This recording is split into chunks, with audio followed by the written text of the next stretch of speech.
দীপ ভাই কেমন আছেন আপনি? আমি ভালো, আপনি কেমন আছেন? জি আলহামদুলিল্লাহ।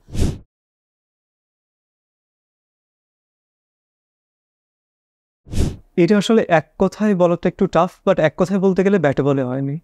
আমি ঠিক জানি না বাংলাদেশের ওটিটি রিকোয়ারমেন্ট কি, তবে মোস্ট অফ টাইমে আমি নিজে কিছু রিজেকশনের মাঝখান থেকে গিয়েছি। কিছু ক্যারেক্টার আমার নিজেরও পছন্দ হয়নি, তো ওই জন্য বেটার বলা যে ব্যাটে বলে হয়নি। তবে হোপফুলি সামনে হবে বা সামনে কাজ করব, আমি কাজ করতে চাই। বাট কিছু ক্ষেত্রে হয় কি যে মেবি ভিডিও প্ল্যাটফর্মের আসলে প্রমোশনাল অনেক স্ট্র্যাটেজি থাকে, ওদের দে নিড স্টার, ওটাও বোঝা স্বাভাবিক। সবকিছু মিলে এখন হয়তো বা আর আমাদের ওটিটিও এক ধরনের শেপে আসার চেষ্টা করছে। পুরোটা যে শেপে আসছে তাও না, সবকিছু মিলে এবার দেখা যাক, সামনে অবশ্যই কাজ করবো।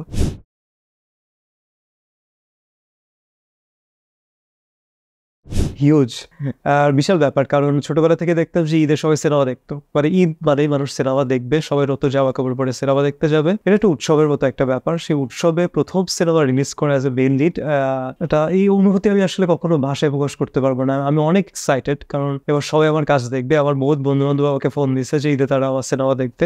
আমি খুবই excited. I think I am best যে আমার প্রথম সিনেমা অ্যাজ এ মেইন লিডে এটা ঈদে রিলিজ করছে। আমি বলতে চাই যে তুফান বিগ ক্যানভাসের সিনেমা অসম্ভব সুন্দর একটা সিনেমা হবে আশা করি, কারণ আমরা গান বা টিজারে ওরকমই মনে হয়েছে। আমি বলবো যে প্লিজ তুফান দেখেন, এবং অবশ্যই ময়ূরাক্ষী দেখেন।